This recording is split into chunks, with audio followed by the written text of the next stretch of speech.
তো গাইস, সবার প্রথমে আমরা টিকটক ভিডিওটি দেখি, তারপর এই ভিডিওতে করা ফানি কমেন্টস গুলো পড়বো। Let's go. ফেল করো, তোমরা কি জানো ফেলের পূর্বরূপ কি?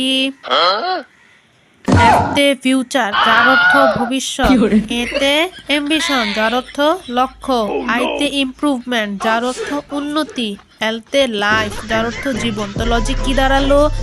ভবিষ্যৎ জীবনে উন্নতি করার লক্ষ্য। তার মানে ফেল করলেই জীবনে উন্নতি। ব্যাস, তোমরা এখন থেকে নিশ্চিন্তে ফেল করতে পারো, কোনো টেনশন নেই। ঠিকই তো, মানুষ তো ভুল থেকেই শিখে। হ্যাঁ ভাই, একদম হাতটা কথা। করে ফেল করো তাহলে। কোনোদিন তো ফেল করি নাই, তাই জানি না ফেল করলে কি হয়।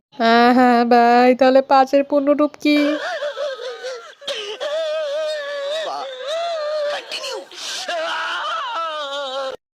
ভাই, এইটা কেউ বোঝে না। ফেল করলে যেহেতু উন্নতি কেউ বোঝে না। হ্যাঁ ভাই, আপনি তো ফিউচার বানাম ভুল করছেন। হা।